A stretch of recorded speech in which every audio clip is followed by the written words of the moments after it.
এখন বাংলাদেশের পররাষ্ট্র মন্ত্রণালয় ভাবছে যে ভারতে আওয়ামী লীগের অফিস খুলে ফেলেছে, এ বিষয়ে যদি আমরা কোনোই প্রতিক্রিয়া না দেখাই তাহলে বাংলাদেশের মিডিয়ার সামনে বা গ্যালারির সামনে দুটো ছক্কা মারার সুযোগ বোধহয় হাতছাড়া হয়ে যায়। সে কারণেই এমন একটা অগোছালো এবং মিনমিনে চিঠি এবং অর্থহীন চিঠি আসলে বাংলাদেশের গণমাধ্যমের হাতে তুলে দিয়েছে বাংলাদেশের পররাষ্ট্র মন্ত্রণালয়। বাংলাদেশের পররাষ্ট্র মন্ত্রণালয়ের ভারতের পররাষ্ট্র মন্ত্রণালয়ের সঙ্গে কোনো আলাপ আলোচনা কিংবা অভিযোগ জানানোর যে আর কোনো চ্যানেল খোলা নেই, কিংবা কোনো চ্যানেল যদি বা খোলা থাকে সে চ্যানেলের মুখোমুখি হয়ে কোনো অবস্থান জানানোর সাহস যে বাংলাদেশ সরকার এই মুহূর্তে করতে যাচ্ছে না, তার প্রমাণ বাংলাদেশের পররাষ্ট্র মন্ত্রণালয় এক অদ্ভুত কাজ করেছে। তারা একটা বিবৃতি পাঠিয়েছে বাংলাদেশের গণমাধ্যমে, যেখানে তারা বলছে যে তাদের এমন রিপোর্ট দৃষ্টিগোচর হয়েছে যেইখানে তারা খবর পাচ্ছে যে বাংলাদেশের banned political organisation Bangladesh Awami League, অর্থাৎ নিষিদ্ধ রাজনৈতিক দল আওয়ামী লীগের কার্যালয় খোলা হয়েছে ভারতের রাজধানী দিল্লি এবং কলকাতায়। এবং তারপর সেই চিঠিতে আরো নানা রকম ঘটনাবলীর বর্ণনা করে মূল যে কথা বাংলাদেশ পররাষ্ট্র মন্ত্রণালয় বলতে চেয়েছে তা হচ্ছে তারা মনে করে যে ভারতের মাটি ব্যবহার করে যদি একটা ব্যান্ড পলিটিক্যাল অর্গানাইজেশন, নিষিদ্ধ ঘোষিত রাজনৈতিক দলের কর্মীদেরকে কাজ করতে দেওয়া হয় এবং বাংলাদেশ বিরোধী কার্যক্রম চালাতে দেওয়া হয়, তাহলে সেটা দুদেশের মধ্যকার পারস্পরিক আস্থা ও বিশ্বাসের সম্পর্ককে নষ্ট করবে। একদিকে ধরেন আমরা তো এটা ভালোই বুঝি যে পারস্পরিক আস্থা আর বিশ্বাসের কি অবস্থা দাঁড়িয়েছে গত এক বছরে। তার উপর এই যে একটা খবরের ওপর ভিত্তি করে পররাষ্ট্র মন্ত্রণালয় বাংলাদেশের গণমাধ্যমে খবর দিয়ে দিল যে তারা এমন একটা অবস্থান নিয়েছে, অথচ ভারতের পররাষ্ট্র মন্ত্রণালয়ে একটা চিঠি পাঠালো না, কিংবা বাংলাদেশে ভারতের যে রাষ্ট্রদূত আছেন তাকে পররাষ্ট্র মন্ত্রণালয়ে ডেকে এনে ধমকে দিল না। মানে এগুলো কিন্তু কূটনৈতিক পদক্ষেপ, যে আপনি যদি আপত্তিকর কোনো ঘটনা বা বক্তব্য আসে অপর দেশে তাহলে সে দেশের রাষ্ট্রদূতকে ডেকে আপনি এ বিষয়ে অসন্তোষ জানাতে পারেন। সে সাহসটুকু বাংলাদেশের পররাষ্ট্র মন্ত্রণালয় করলো না, কিন্তু এমন একটি বিবৃতি নিজ দেশের গণমাধ্যমে পাঠালো।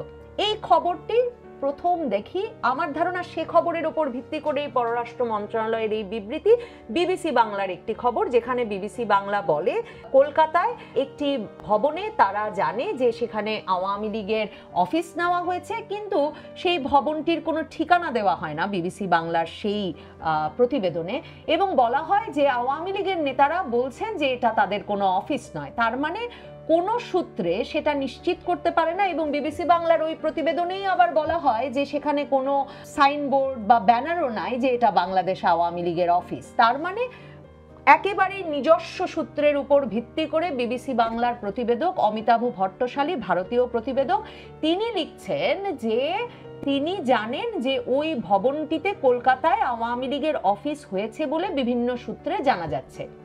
এখন বাংলাদেশের, তার মানে সরকারের, এর বেশি কোনো তথ্য জোগাড়ের কোনো সুযোগ তৈরি হয়নি বা তারা তাতে কোনোভাবে সফল হয়নি, যে কারণে তারা ঠিকানা উল্লেখ করতে পারেনি যে ঠিক কোথায় দিল্লিতে এবং কলকাতায় বাংলাদেশ আওয়ামী লীগের অফিস হয়ে গেল। কিন্তু তারা বলছে যে ভারতের উচিত হবে না বাংলাদেশ বিরোধী কার্যক্রম ভারতে পরিচালনা করতে দেওয়া, এবং সে কারণেই সম্ভবত, মানে তথ্যের এই স্বল্পতার কারণেই সম্ভবত বাংলাদেশের পররাষ্ট্র মন্ত্রণালয় গণমাধ্যম, বাংলাদেশের গণমাধ্যম থেকে দুটো হাততালি পেতে এ চিঠি দিলেও ভারতে সে চিঠি দেওয়ার সাহস করেননি।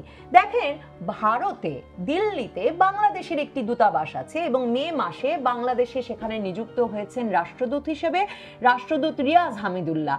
আমার সূত্র মতে, আমি ভারতের বিভিন্ন সাংবাদিকদের কাছ থেকে যে খবর পাই, সেখানে রাষ্ট্রদূত রিয়াজ হামিদুল্লাহ ব্যাপক প্রচেষ্টা চালিয়ে যাচ্ছেন ভারতের সঙ্গে আলাপ আলোচনার চ্যানেল খুলতে, এমনকি কনসুলার পর্যায়ের আলোচনার যে চেষ্টা গত কয়েক মাস ধরে তীব্রভাবে, ভীষণভাবে চাইছে বাংলাদেশ চালু করতে, বিশেষ করে পুশিন সমস্যা ঠেকাতে বা পুশিনের যে ঢল ভারত নামিয়েছে বাংলাদেশের সীমান্ত দিয়ে, সেই সংখ্যা কমিয়ে আনতে, এটাকে একটা প্রক্রিয়ার মধ্য দিয়ে আনতে, অথচ সেই কনসুলার পর্যায়ের আলোচনা চালু করতেও এখন পর্যন্ত সফল হয়নি বাংলাদেশ। তার মানে পররাষ্ট্র মন্ত্রণালয়ের এখন একমাত্র বাংলাদেশের গণমাধ্যমের গ্যালারির দিকে ব্যাটিং করা ছাড়া ভারতের সঙ্গে কোনো রকম অভিযোগ জানানোর আর কোনো চ্যানেল খোলা নাই।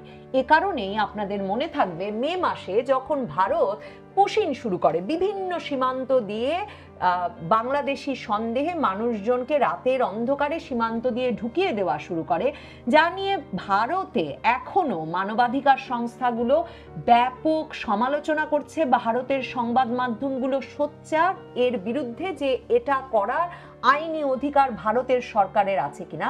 বাংলাদেশের সরকার এখন পর্যন্ত একটা মিনমিনে বিবৃতিও কিন্তু এ বিষয়ে দিতে পারেনি। বাংলাদেশের জাতীয় নিরাপত্তা উপদেষ্টা খলিলুর রহমান সেই মে মাসেই বলেছিলেন তারা চেষ্টা করছেন একটা চ্যানেল স্থাপনের, যাতে ভারতকে পুশিন বিষয়ে বাংলাদেশের উদ্বেগের কথা জানানো যায়। সেই মে থেকে এখন আগস্ট পর্যন্ত ভারত কয়েক হাজার মানুষকে পুশিন করেছে এবং তাদের মানবাধিকার সংগঠনগুলোর আপত্তির মুখে, আইনি লড়াইয়ের মুখে বেশ কিছু মানুষকে ভারতীয় হিসেবে স্বীকৃতি দিয়ে আবার বাংলাদেশ থেকে ফিরিয়ে নিয়ে যেতেও বাধ্য হয়েছে। কিন্তু বাংলাদেশ সরকার কিচ্ছু করতে পারেনি। জুন মাসে আমাদের পররাষ্ট্র উপদেষ্টা তৌহিদ হোসেন জানিয়েছেন ভারত থেকে পুশিন ঠেকানো সম্ভব নয়।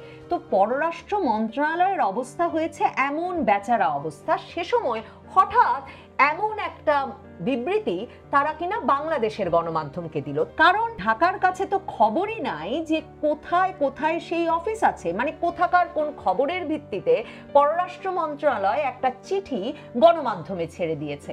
আরও দেখুন, দিল্লির যে দপ্তরের কথা বলা হয়, দিল্লির দপ্তরের কথা তো আমি ভারতীয় সাংবাদিকদের মুখে শুনি এবং ভারতীয় কোনো কোনো সংবাদ মাধ্যমে শুনেছি যে রীতিমতো শেখ হাসিনার যে বাড়িতে আছেন সেই বাড়ির ভেতরেও একটা দপ্তর করে দেওয়া হয়েছে এবং তাকে পুরো অফিস সেটআপের জন্য কর্মী দেওয়া হয়েছে, পুরো ব্যবস্থা করে দেওয়া হয়েছে। এখন ভারত বরাবর বলে এসেছে যে একজন সাবেক সরকার প্রধান হিসেবে ভারত শেখ হাসিনাকে অতিথি হিসেবে গ্রহণ করেছে এবং শেখ হাসিনা যতদিন থাকতে চাইবেন ভারত তাকে একজন সাবেক সরকার প্রধানের মর্যাদা দিয়েই সেখানে রাখবে। তো সেই জায়গা থেকে ভারত সরকার হঠাৎ করে এখন এই চিঠি পেয়ে সরে আসবে, সেটা ভাববার কারণ কি? মানে ইউনূস সরকার এমন কোনো কার্যকর সম্পর্ক ভারতের এস জয়শঙ্কর, মানে ভারতের পররাষ্ট্রমন্ত্রী, কিংবা ভারতের পররাষ্ট্র সচিব বিক্রম মিশ্রি, কিংবা ভারতের নিরাপত্তা উপদেষ্টা অজিত দোভালের সঙ্গে গড়ে তুলতে পারেননি যে কারণে এটা ভাববার কোনো কারণ আছে যে আমাদের পররাষ্ট্র মন্ত্রণালয় একটা চিঠি দেবেন বাংলাদেশের গণমাধ্যমে, আর বাংলাদেশের সংবাদপত্র থেকে সে চিঠি পড়ে ভারত সরকার আওয়ামী লীগের অফিস বন্ধ করে দেবে। আর আওয়ামী লীগকে ব্যান্ড পলিটিক্যাল অর্গানাইজেশন হিসেবে উল্লেখ করলো এই পররাষ্ট্র মন্ত্রণালয়ের বিবৃতিটি। কিন্তু বাংলাদেশে কি সত্যি নিষিদ্ধ হয়েছে আওয়ামী লীগ, নাকি নিষিদ্ধ হয়েছে এর কার্যক্রম? দেখো, চ্যাথাম হাউসে যখন যুক্তরাজ্য সফরে এসেছিলেন তখন কোনো কোনো দলকে সংস্কার আলোচনা এবং ঐকমত্যের আলোচনা থেকে বাদ দিয়ে দেওয়া হচ্ছে কিনা সে প্রসঙ্গে চ্যাথাম হাউসের প্রধান নির্বাহী যখন ডক্টর মোহাম্মদ ইউনূসের সাক্ষাৎকার নিচ্ছিলেন তখন কিন্তু সেখানে যুক্তরাজ্যে তিনি এই প্রশ্নের মুখোমুখি হয়েছিলেন যে আওয়ামী লীগকে কি নিষিদ্ধ করা হয়েছে। তখন ডক্টর মোহাম্মদ ইউনূস বলেছেন না না, আওয়ামী লীগকে তো নিষিদ্ধ করা হয়নি, আওয়ামী লীগের কার্যক্রম আপাতত এই বিচারের সময়টায় এর কার্যক্রম স্থগিত রাখা হয়েছে, মানে একটা পজ করা হয়েছে। তাহলে সরকারকে তো এই সিদ্ধান্তও নিতে হবে যে আওয়ামী লীগ কি ব্যান্ড পলিটিক্যাল অর্গানাইজেশন, নাকি তার পলিটিক্যাল অ্যাক্টিভিটি এখন ব্যান্ড। এখন বাংলাদেশের মাটিতে আপনি একটি দলের রাজনৈতিক কার্যক্রম স্থগিত করেছেন, এখন ভারতের মাটিতে সেই দলটি রাজনৈতিক কার্যক্রম চালাতে পারবে কি পারবে না, বা ভারত সেই অনুমোদন দেবে কি দেবে না, সেটা আপনি কিভাবে নির্ধারণ করবেন একমাত্র সুসম্পর্ক এবং আলোচনার সম্পর্ক গড়ে তোলা ছাড়া? দেখুন, ভারতও তো ভীষণ উদ্বেগ প্রকাশ করে আসছে এবং বিশেষ করে আগস্ট সেপ্টেম্বর মাসের দিকে ভারতের সংবাদ মাধ্যমগুলোতে বারবার এই উদ্বেগের কথা এসেছে যে আগস্টে শেখ হাসিনার পতনের পরপরই বাংলাদেশেও যে নিষিদ্ধ একটি সংগঠন ইসলামী খেলাফত কায়েম করতে চায় সারা পৃথিবীতে, যারা সেই হিজবুত তাহরির প্রকাশ্যে বেরিয়ে আসে এবং তারা প্রকাশ্যে ঘোষণা করে যে জুলাই আগস্ট আন্দোলনে হিজবুত তাহরির সক্রিয় অংশ নিয়েছে এবং এরপর তারা বাংলাদেশের বিভিন্ন জায়গায়, রাজধানী ঢাকা সহ বিভিন্ন জায়গায় বিশাল বিশাল মিছিল বের করে, সমাবেশ করে, সারা ঢাকা শহরে তাদের পোস্টার দেখা যায়। এখন ভারতও তো বলতে পারে যে নিষিদ্ধ ঘোষিত সংগঠন হিজবুত তাহরির বাংলাদেশে যে প্রকাশ্যে কার্যক্রম চালিয়ে যাচ্ছে সেটিকে ভারত বাংলাদেশের মাটি ব্যবহার করে ভারত বিরোধী কার্যক্রম হিসেবে দেখছে। কারণ দেখুন, এই হিজবুত তাহরির তো শুধু আবার ভারতে নিষিদ্ধ তাই নয়, যুক্তরাজ্য, চীন, রাশিয়া, জার্মানি, পাকিস্তান সহ সকল দেশে এই দলটি নিষিদ্ধ এবং মার্কিন যুক্তরাষ্ট্রের জাতীয় গোয়েন্দা পরিচালক তুলসী গ্যাবার্ড সুনির্দিষ্টভাবে এই যে খেলাফতের আন্দোলন বাংলাদেশে বিস্তৃতি লাভ করছে সে বিষয়ে উদ্বেগ প্রকাশ করেছেন। তাহলে এই বিষয়টিকেও তো অন্যান্য দেশ দেখতে পারে এই হিসাবে যে সেখানে ওই দেশগুলোর বিরোধী কার্যক্রম চলছে। আর আওয়ামী লীগ ঠিক বাংলাদেশ বিরোধী কি কার্যক্রম চালাচ্ছে সেটাও তো স্পষ্ট করা দরকার ছিল। এই চিঠিটির মধ্যে, মানে যেই চিঠিটি বাংলাদেশের গণমাধ্যমে পাঠিয়েছে বাংলাদেশের পররাষ্ট্র মন্ত্রণালয়, সেখানে সেটাও একরকমের শোনা কথা। তারা বলছে তাদের কাছে এমন খবর এসেছে যে দিল্লি প্রেস ক্লাবে অন্য একটা এনজিওর নামে আওয়ামী লীগের কয়েকজন জড়ো হয়ে নাকি একটা সমাবেশ করবার চেষ্টা করছিলেন এবং তা না পেরে পরে কিছু বুকলেট বিতরণ করেন। তো সেই বুকলেটে কি আছে, সেই বুকলেটে কোন বাংলাদেশ বিরোধী কার্যক্রমের কথা আছে সেটা যেমন জানা এমনকি বাংলাদেশের গণমাধ্যমের জন্য জরুরি, তেমনি জানা জরুরি আওয়ামী লীগের নেতৃবৃন্দ যে আওয়ামী লীগের কার্যক্রম, মিটিং, বৈঠক, সামাজিক যোগাযোগ মাধ্যমের প্রচারণা সবকিছু ভারতে বসেই করতে পারছেন, এটা তো প্রকাশ্য। সেখানে কেন তাদেরকে একটা এনজিওর ছদ্মাবরণে দিল্লি প্রেস ক্লাবে জড়ো হতে হবে? দেখুন, বাংলাদেশের সরকারের, ইউনূস সরকারের এই কৌশলটি পুরনো। এই যে তারা বলে আসছেন দীর্ঘ সময় ধরে যে তারা ভারতের কাছে শেখ হাসিনাকে ফেরত চেয়েছেন, কিন্তু আসলে বাংলাদেশ সরকার এখন পর্যন্ত, মানে সেই ডিসেম্বরে ভারতের পররাষ্ট্র মন্ত্রণালয় একটা নোট ভার্বাল পাঠিয়েছিল। নোট ভার্বাল হচ্ছে কূটনৈতিক যোগাযোগের সবচেয়ে প্রাথমিক মাধ্যম, যেটাতে একটা দূতাবাসের লেটার হেডে চিঠি যায়, তার মানে সরকারের কাছ থেকেও কোনো চিঠি যায়নি এবং কারো স্বাক্ষর থাকে না। তো একটা নোট ভার্বাল পাঠিয়ে শেখ হাসিনাকে ফেরত চাইলেই যে শেখ হাসিনাকে প্রত্যর্পণ করা যাবে না, সেই প্রত্যর্পণের যে আইনি কাঠামো আছে তা তো নিশ্চয়ই পররাষ্ট্র মন্ত্রণালয়, ডক্টর ইউনূস সরকারের আইন বিষয়ক পরামর্শকরা, আইন উপদেষ্টা ডক্টর আসিফ নজরুল তারা জানেন।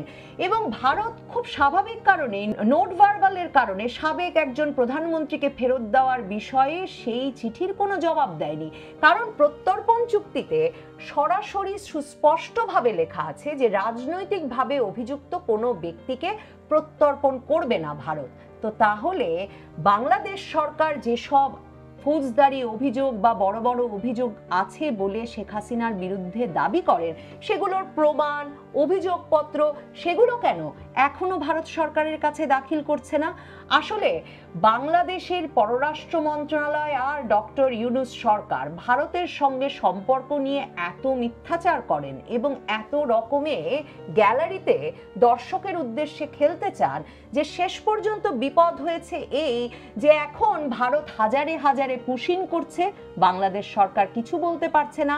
বাংলাদেশের রাষ্ট্রদূত দিল্লি গেছেন, কিন্তু তিনি এমনকি 10 জন ভারতীয় সাংবাদিককে একত্র করেও কোনো সম্পর্ক উন্নয়নের আলোচনা করতে পারছেন না ভারতের কর্তা ব্যক্তিদের সঙ্গে। তার সাক্ষাৎ তো দূরের কথা, সম্পর্কটাকে এ জায়গায় নামিয়ে এনে এখন বাংলাদেশের পররাষ্ট্র মন্ত্রণালয় ভাবছে যে ভারতে আওয়ামী লীগের অফিস খুলে ফেলেছে, এ বিষয়ে যদি আমরা কোনোই প্রতিক্রিয়া না দেখাই তাহলে বাংলাদেশের মিডিয়ার সামনে বা গ্যালারির সামনে দুটো ছক্কা মারার সুযোগ বোধহয় হাতছাড়া হয়ে যায়।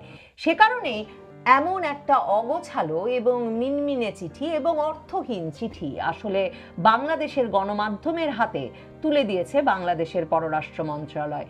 এই চিঠি পড়ে ভারতের পররাষ্ট্র মন্ত্রণালয় কিংবা ভারত নড়ে চড়ে বসবে আর বাংলাদেশ থেকে ভারতে গিয়ে আশ্রয় নেওয়া আওয়ামী লীগের নেতা কর্মীদের সকল কার্যক্রম বন্ধ করে তাদের গৃহবন্দী করে ফেলবে, সে আশায় গুড়ে বালি। কারণ ভুলে গেলে তো চলবে না, ডক্টর ইউনূস নিজে প্রধানমন্ত্রী মোদীকে অনুরোধ করেছিলেন যাতে তিনি শেখ হাসিনার কথা বলা বন্ধ করেন, এবং তিনি নিজেই পরবর্তীতে স্বীকার করেছেন যে তার উত্তরে প্রধানমন্ত্রী মোদী তাকে বলেছেন যে শেখ হাসিনা একজন স্বাধীন ব্যক্তি এবং ভারতে সামাজিক যোগাযোগ মাধ্যম ব্যবহারে সর্বোচ্চ স্বাধীনতা নিশ্চিত করা হয়, কাজেই শেখ হাসিনা সেই স্বাধীনতা ভোগ করতেই থাকবেন আপাতত। তাই বাংলাদেশ পররাষ্ট্র মন্ত্রণালয়ের এই চিঠিটিকে একটা দুর্বল নাটক ছাড়া আর কিছু বলা মুশকিল।